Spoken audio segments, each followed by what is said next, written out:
भैया 1500 500 के अंदर की कोई बढ़िया सी शर्ट दिखाओ ना, जो मुलायम हो और पहनने में आरामदायक हो। अरे बहन, 500 की शर्ट आरामदायक? देखो शर्ट तो है, दिखा देता हूँ। अब आरामदायक का मुझे पता नहीं। अब आया ऊंट पहाड़ के नीचे।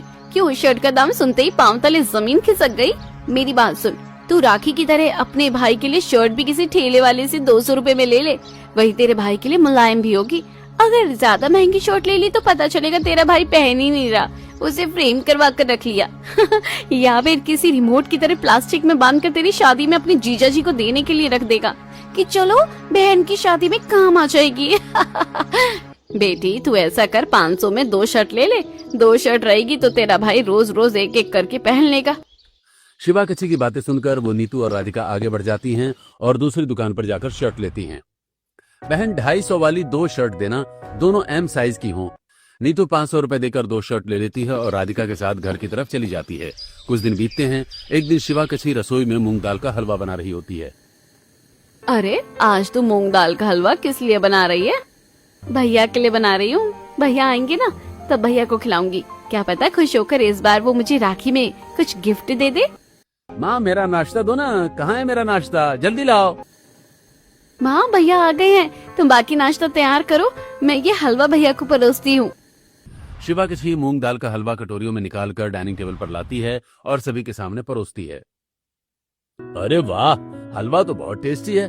क्या खास टेस्टी है, ऐसा लग रहा है जैसे रबर है। मुझे नहीं खाना इसके हाथ का हलवा। संजय हलवे का कटोरा उठाकर दूर फेंक देता है। संजय ये क्या बदतमीजी है, तू खाना कब से फेंकने लगा? माना तुझे अपनी बहन से चिढ़ है, इसका मतलब ये नहीं कि तू उसके हाथ का बना खाना फेंकने लगे। माँ मैंने कितनी बार कहा है इसे मेरी बहन मत कहा करो। नहीं मानता मैं इसे अपनी बहन, ये मेरी बहन नहीं है। और खबरदार जो कभी मुझे इसके हाथ का कुछ खिलाया तो। संजय पानी पीता है और घर से बाहर निकल जाता है। दूसरी तरफ गरीब घर में प्रतीक और राधिका खाना खा रहे होते हैं।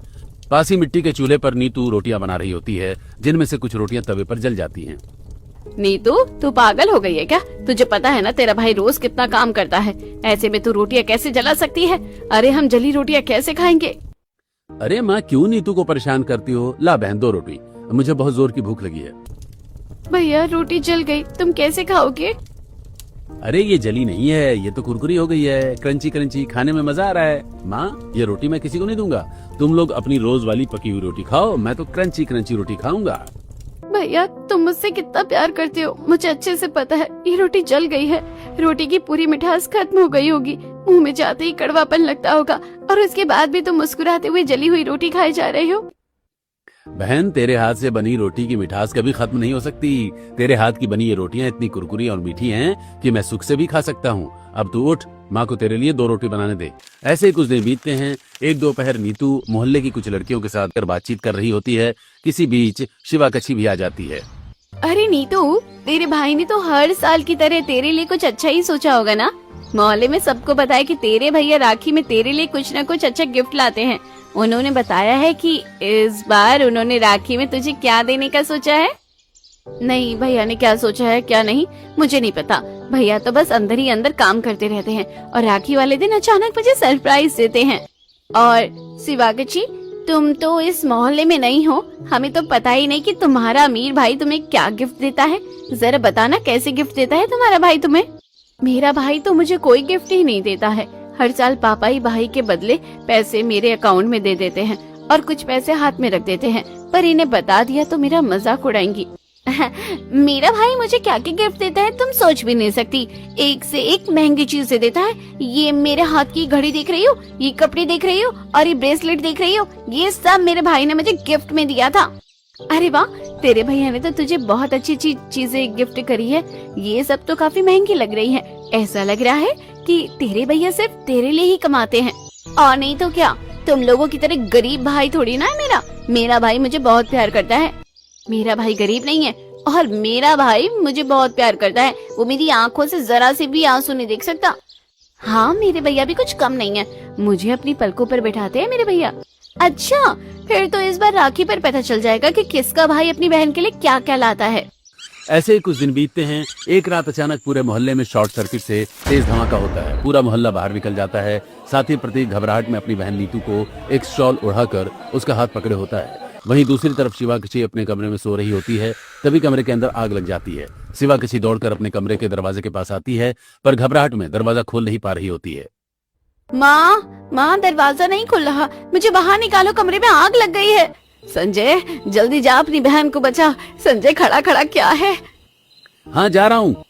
संजय घर में घुसता है और शिवाकशी के कमरे के दरवाजे के पास आकर दरवाजे पर जोरदार लात मारता है, जिससे दरवाजा टूट जाता है। भैया भैया आ गए तुम, मुझे पता था कि तुम मुझे बचाने जरूर आओगे। चुप, निकल बाहर। भाई मेरा हाथ तो पकड़ो। तू छोटी बच्ची नहीं है कि मैं तेरा हाथ पकड़कर तुझे बाहर लेकर चलूं। दरवाजा खुल गया है, खुद बाहर चली जा। शिवाकशी मुंह लटकाकर अकेले कमरे से बाहर निकलकर मोहल्ले में आती है। पीछे पीछे मुंह बनाए संजय भी बाहर आता है और फायर ब्रिगेड की टीम कमरे की आग बुझाने में जुट जाती है। तभी शिवाकशी की नजर अपनी बहन का ख्याल रखते हुए प्रतीक पर पड़ती है। बहन डर मत, मैं हूं ना, कुछ नहीं हुआ, बस शॉर्ट सर्किट की वजह से छोटा सा धमाका हुआ और कुछ नहीं, सब ठीक है, तू घबरा मत, तेरा भाई है तेरे साथ। इस गरीब के साथ तो कोई हादसा भी नहीं हुआ, फिर भी इसका गरीब भाई इसका हाथ पकड़े हुए है। और मेरा भाई, मैं आग लगे कमरे में फंस गई थी, फिर भी मेरे भाई को मुझे बचाने के लिए मेरी माँ को कहना पड़ा और किसी एहसान की तरह कमरे का दरवाजा खोलकर मेरे भाई ने मुझे वहीं छोड़ दिया। एक बार भी नहीं पूछा कि बहन तो ठीक है। आखिर कमरे में फंसने का नाटक मैंने अपने भाई का प्यार पाने के लिए ही तो किया था। शॉर्ट सर्किट से शिवाकशी के कमरे के स्विच बोर्ड से कमरे में छोटी सी आग लग जाती है। ये देख शिवाकशी तुरंत दरवाजे की तरफ बढ़ती है, लेकिन अचानक रुक जाती है। एक मिनट, मैं खुद क्यों बाहर निकलूं? मेरा भाई है ना, मैं कमरे में फंसने की एक्टिंग करती हूँ, तब भैया आएंगे और मुझे बचाएंगे। मैंने फिल्मों में देखा है, जब बहन मुसीबत में होती है तो बहन के लिए भाई का सोया हुआ प्यार जाग जाता है और भाई अपनी जान पर खेलकर बहन को बचा लेता है। शिवाकशी कमरे का दरवाजा अंदर से बंद कर लेती है। वहीं पूरा परिवार और पूरा मोहल्ला शॉर्ट सर्किट के धमाके से मोहल्ले में इकट्ठा हो जाता है। तभी शिवाकशी की चीखें सुनाई देती हैं। भैया भैया मुझे बचाओ, कमरे में आग लग गई है, भैया जल्दी आओ। अगर इसी तरह चलता रहा तब तो इस साल भी राखी में मुझे कोई गिफ्ट नहीं मिलेगा और इस मोहल्ले में इन गरीबों के सामने मेरी बेइज्जती भी हो जाएगी। ऐसे ही कुछ दिन बीतते हैं। एक दिन शहर में सावन का मेला लगता है। मेला रंग बिरंगी राखियां, झूलों और खाने पीने की दुकानों से सजा होता है। वहीं गरीब घर में प्रतीक और नीलू मेले में जाने के लिए तैयार हो रहे होते हैं। माँ तुम भी चलो ना हमारे साथ मेला घूमने, बहुत मजा आएगा। नहीं, तुम दोनों घूम आओ बेटा, मैं नहीं जाऊंगी। तुम्हारे पिताजी के बाद मुझे मेले वगैरह में जाना अच्छा नहीं लगता। तुम दोनों भाई बहन घूम आओ। चल बहन, हम ही चलते हैं और आते वक्त माँ के लिए जलेबियां लेते आएंगे। हाँ भैया चलो, नहीं तो देर हो जाएगी। प्रतीक और नीतू घर से निकलकर मेले की तरफ चले जाते हैं। वहीं शिवाकशी बालकनी से दोनों को मेले की तरफ जाते हुए देखती है। अच्छा, ये गरीब भाई अपनी बहन को लेकर मेले में जा रहा है। मैं भी अपने भैया के साथ मेले में घूमने जाऊंगी। अभी जाकर उन्हें मेले में घूमने चलने के लिए कहती हूँ। शिवाकशी तुरंत हॉल में बैठे संजय के पास पहुँचती है।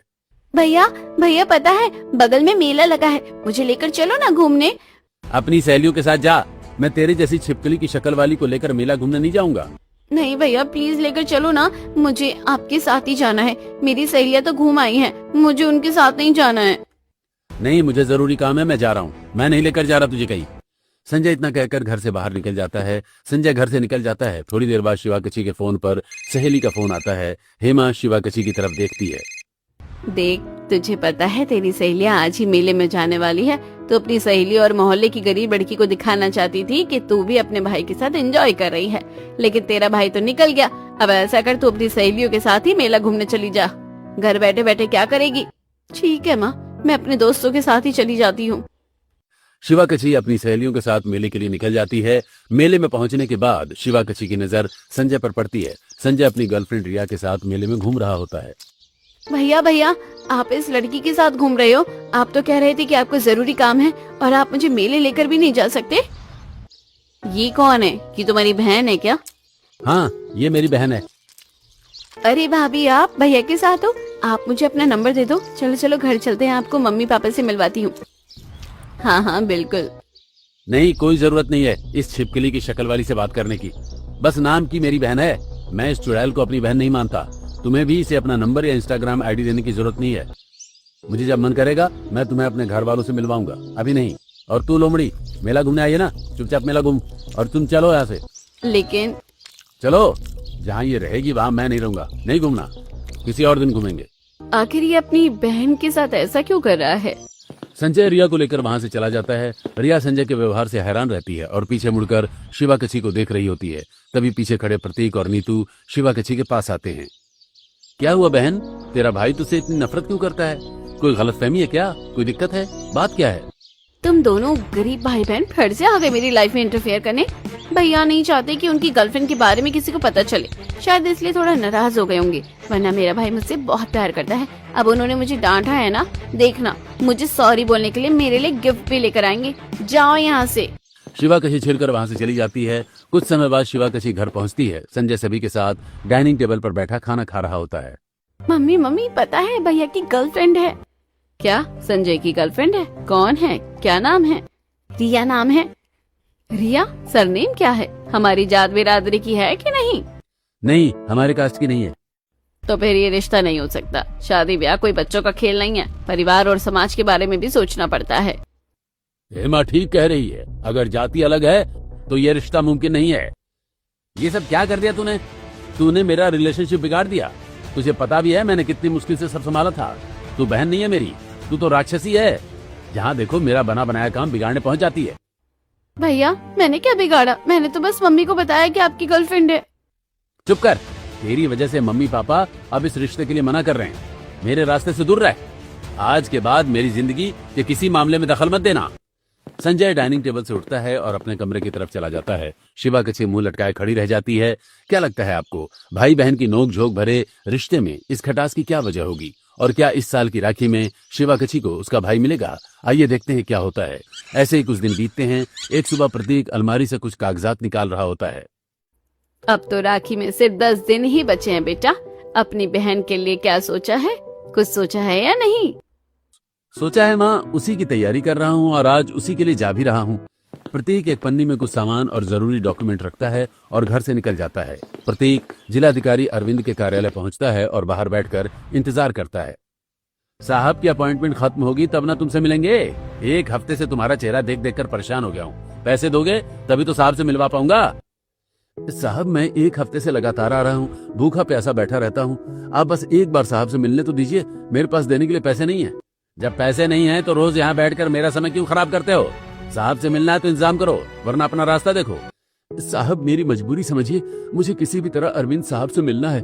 राखी नजदीक आती जा रही है और मेरे पास ज्यादा वक्त नहीं है। अरविंद अपनी गाड़ी में बैठकर कार्यालय से बाहर निकलते हैं। प्रतीक तुरंत गाड़ी के पीछे दौड़ता है। साहब साहब सुन लीजिए ना साहब साहब। अरविंद की गाड़ी आगे निकल जाती है। प्रतीक कुछ दूर तक गाड़ी के पीछे दौड़ता है और फिर रुक जाता है। आज भी साहब से नहीं मिल पाया। आखिर कब मैं साहब से मिल पाऊंगा? राखी भी नजदीक आती जा रही है। प्रतीक सुबह 10 बजे से शाम 4 बजे तक अधिकारी के कार्यालय के बाहर इंतजार करता है। शाम 4 बजे प्रतीक सीधे अपने काम पर पहुंचता है। क्यों 4 बजे काम पर आए हो? क्या बात है? मालिक मैं 4 बजे से अगले दिन सुबह तक काम करूंगा। मुझे काम करने दीजिए, मैं ओवर टाइम करूंगा। तो अकेला काम करेगा? हाँ मालिक मैं अकेला कर लूंगा। जो भी काम होगा, बाल्टी बनाना हो, पीवीसी मशीन में डालना हो, लोड अनलोड करना हो, पीवीसी निकाल कर प्लास्टिक बनाना हो, जितना काम मैं कर पाऊंगा उतनी तनख्वाह दे दीजिएगा। अरे भगवान ठीक है, जा काम कर, लेकिन खुद को ज्यादा परेशान मत करना। ऐसा मत करना कि मेरे लेने के देने पड़ जाएं। गर्मी में बेहोश होश होकर गिर मत जाना। नहीं नहीं मालिक कुछ नहीं होगा, मैं संभाल लूंगा। प्रतीक रोज रात दिन अकेले मेहनत करता है। प्रतीक पीवीसी के बोरों को कंधे पर लादकर मशीन तक लाता है। मशीन में पीवीसी डालता है, तैयार बाल्टियां निकालता है, उनकी फिनिशिंग करता है और भारी बाल्टियों को इकट्ठा करके गोदाम तक पहुंचाता है। इसी तरह प्रतीक लगातार मेहनत करता रहता है और ओवर टाइम करके राखी के लिए पैसे जोड़ता रहता है। कुछ दिन बीतने के बाद एक दिन सुबह तेज बारिश होती है। घर में रखा राशन बारिश के पानी में भीग जाता है। बाबू देखना बेटा, राशन पूरा भीग गया है, सारा सामान खराब हो गया है। मुझे माफ करना बेटा, तेरे पैसे बर्बाद हो गए। कोई बात नहीं माँ, मैंने तेरे लिए पैसे जुटाए हैं, ओवर टाइम करके दोबारा जुटा लूंगा। पर बेटा तूने ये पैसे तो राखी के लिए जुटाए थे ना? कोई बात नहीं माँ, मैं दोबारा जुटा लूंगा। अभी तक हफ्ते का समय बचा हुआ है ना, मैं कुछ न कुछ कर लूंगा। तुम ये पैसे पकड़ो और राशन लेकर आ जाना। प्रतीक राधिका को पैसे देता है और काम पर चला जाता है। सुबह से शाम तक काम करने के बाद जब बाकी मजदूरों को दिन की दिहाड़ी मिल जाती है और सभी घर वाले लगते हैं, तब भी प्रतीक काम पर रुका रहता है। प्रतीक आज का काम हो गया, अब घर जा। नहीं मालिक मैं आज ओवर टाइम करूंगा। तेरी वजह से मुझे भी चिंता होती है। राखी आ रही है ना, इसीलिए ओवर टाइम कर रहा है। तुम मुझसे उधार पैसे ले ले। नहीं मालिक, उधार के पैसे से अपनी बहन को गिफ्ट नहीं देना चाहता। मैं मेहनत करके अपनी मेहनत के पैसे से अपनी बहन को गिफ्ट दूंगा। मुझे काम करने दीजिए मालिक। अच्छा ठीक है, कर काम, लेकिन सारी मशीनें बंद करके ही जाना और सुबह समय पर आ जाना। जी मालिक। प्रतीक देर रात तक अकेले काम करता रहता है। काम खत्म होने के बाद मशीनें बंद करता है और घर लौटते समय नीतू के लिए मिठाई लेकर घर आता है। ऐसे ही राखी का दिन आ जाता है। गरीब घर में सुबह 6 बजे प्रतीक और नीतू उठकर नहाते हैं और राखी के लिए तैयार होते हैं। भैया, मैं ये पुराना सलवार सूट पहन रही हूँ। आप तो हमेशा कहते हो ना कि राखी पर अच्छे कपड़े पहनना। अरे पगली, तू ये पुराना सलवार सूट क्यों पहन रही है, हैं? देख, तेरे लिए नया सलवार सूट लाया हूँ। अच्छा भैया, इस बार राखी में आप मुझे सूट सलवार देने वाले हैं? अरे नहीं पगली, ये तो तू पहनकर मुझे राखी बांधना ताकि हम दोनों 2-4 अच्छी फोटो ले सकें। और तेरा गिफ्ट तो मैंने छुपा कर रखा है, तुझे बाद में दूंगा, अभी थोड़ी दूंगा। अच्छा ठीक है भैया। नीतू नई सलवार सूट पहनकर तैयार होती है। प्रतीक भी तैयार होता है। नीतू रसोई में जाकर अपने हाथों से रसगुल्ले बनाती है और राखी की थाली तैयार करती है। इसके बाद दोनों भगवान के सामने हाथ जोड़कर प्रार्थना करते हैं। भगवान मेरे भैया हमेशा खुश रहे। भैया ने मेरे लिए जितना किया है उसका 100 गुना प्यार भैया को मिले। पूजा के बाद नीतू प्रतीक को सामने बैठाती है। नीतू प्रतीक के माथे पर तिलक लगाती है, राखी बांधती है और आरती उतारती है। उसके बाद नीतू अपने हाथों से बनाए रसगुल्ले प्रतीक को खिलाती है। भैया, भगवान आपको हमेशा खुश रखे। आपने मेरे लिए जितना किया है मैं कभी नहीं भूल सकती। और तू हमेशा ऐसे ही खुश रहना, तेरी खुशी से बढ़कर मेरे लिए कुछ नहीं है। सुबह के समय से पूजा और राखी की तैयारी करते करते 10 बज जाते हैं। शिवा कच्छी अपने माता पिता के साथ आरती की थाली लेकर बैठी रहती है। थाली में चांदी की राखी सजी होती है। मम्मी, 10 बज गए हैं, अब भैया कब आएंगे? अभी तक नहीं आए। रुक जा बेटी, मैं संजय को फोन करता हूँ। कैलाश संजय को फोन करता है। कुछ देर बाद संजय घर पहुँचता है। हाँ पापा, आ गया। भैया जल्दी नहा कर आ जाओ ना, 10 बज गए हैं, आधे घंटे में मुहूर्त खत्म हो जाएगा। अच्छा ठीक है, आ रहा हूँ। तेरे कहने पर नहीं जा रहा नहाने, मेरा मन कर रहा है इसलिए जा रहा हूँ नहाने। संजय, आज राखी का दिन है, बहन सुबह से बैठी है, कम से कम आज तो प्यार से बात कर ले।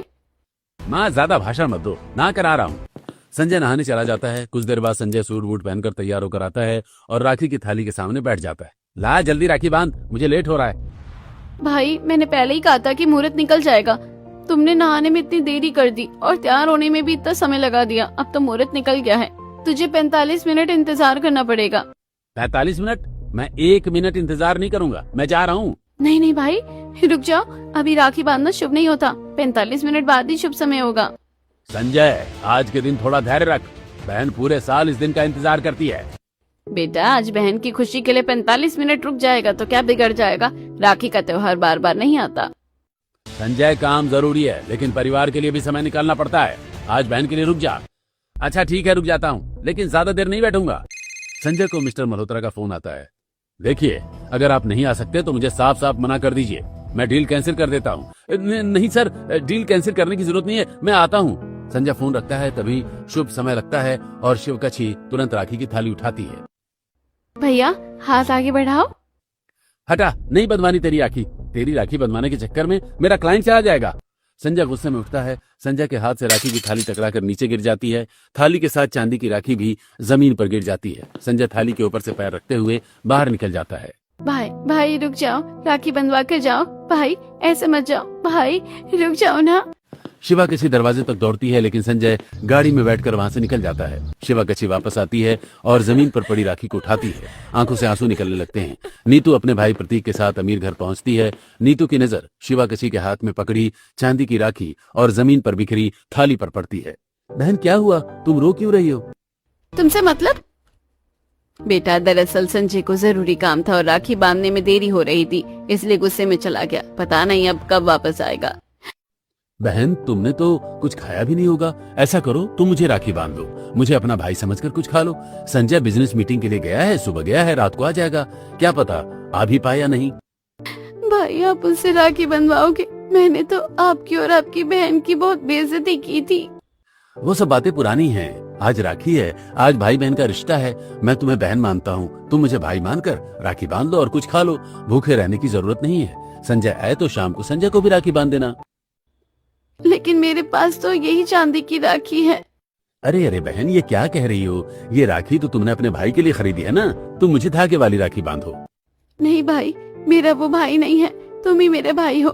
मैं तुम्हें यही चांदी की राखी बांधूंगी। संजय आएगा तो उसे दूसरी राखी बांधूंगी। नहीं बहन, राखी धागों का रिश्ता है, पैसों का नहीं। तुम मुझे धागे वाली राखी बांधो। रिश्तों की असली कीमत चीजों की कीमत से नहीं होती, धागों से ही रिश्ते बनते हैं और प्यार से वो रिश्ता अटूट बनता है। शिवा कछी चांदी की राखी एक तरफ रख देती है और राखियों की थाली से साधारण धागे वाली राखी उठाती है। आज तक मैं कभी चांदी की, कभी सोने की और कभी ब्रेसलेट वाली राखी अपने भाई के लिए खरीदती रही, लेकिन आज इस साधारण धागे की राखी ने मुझे मेरा असली भाई दिखा दिया। शिवा कछी प्रतीक की कलाई पर धागे वाली राखी बांधती है और तिलक लगाती है। देख बहन, उस दिन भी मैंने तुमसे पूछा था कि तुम्हारा भाई तुमसे इतनी नफरत क्यों करता है। तुमने मुझे कारण नहीं बताया था। आखिर ऐसी क्या बात है कि तुम्हारा भाई तुम्हें अपनी बहन तक नहीं मानता? देखो बेटा, कोई खास कारण नहीं है। दरअसल शिवानी को हमने गोद लिया है। ये बात संजय को बचपन से ही पता चल गई थी। तब से संजय शिवानी को अपनी बहन मानने को तैयार नहीं है, जबकि हम शिवानी को अपनी बेटी से बढ़कर मानते हैं। शिवानी के घर में आने के बाद हमें बेटे का सुख मिला, वरना पंडित जी ने साफ कहा था कि हमारे भाग्य में बेटे का सुख नहीं है। पंडित जी ने ये भी कहा था कि शिवानी के नसीब में भाई का रिश्ता लिखा है, इसलिए परिवार में बेटा आ गया है। लेकिन पंडित जी ने ये भी कह दिया था कि संजय कभी शिवानी को स्वीकार नहीं करेगा, और संजय ने आज तक शिवानी को अपनी बहन नहीं माना है। बहन, अब तुम चिंता मत करो, मैं तुम्हारा भाई हूँ। तुम मुझे अपना भाई मानो, मैं तुम्हें अपनी बहन मानता हूँ। फिलहाल मेरे पास तुम्हें गिफ्ट देने के लिए कुछ नहीं है। मैंने तो सारे पैसे नीतू के गिफ्ट में लगा दिए। अब नीतू से लेकर वो तुम्हें तो नहीं दे सकता। राखी का ये कर्ज फिलहाल मेरे ऊपर ही रहने दो। मेरे गले की ये सीकर रख लो। भैया, मेरे लिए यही सबसे बड़ा तोहफा है कि मुझे एक भाई मिल गया जो मुझे अपनी बहन मानता है। मुझे किसी गिफ्ट की जरूरत नहीं है, बल्कि देखा जाए तो मैं कर्जदार हूँ। मैंने आपकी और नीतू की कितनी बेइज्जती की, गरीब होने का ताना मारा। आज समझ आ गया है कि रिश्तों की कीमत पैसों से नहीं होती। शिवा कछी रोते हुए प्रतीक से गले लग जाती है। नीतू भी दोनों को देखकर रोने लगती है। हेमा की आंखों में भी आंसू आ जाते हैं। तीनों भाई बहन एक दूसरे को गले लगाते हैं।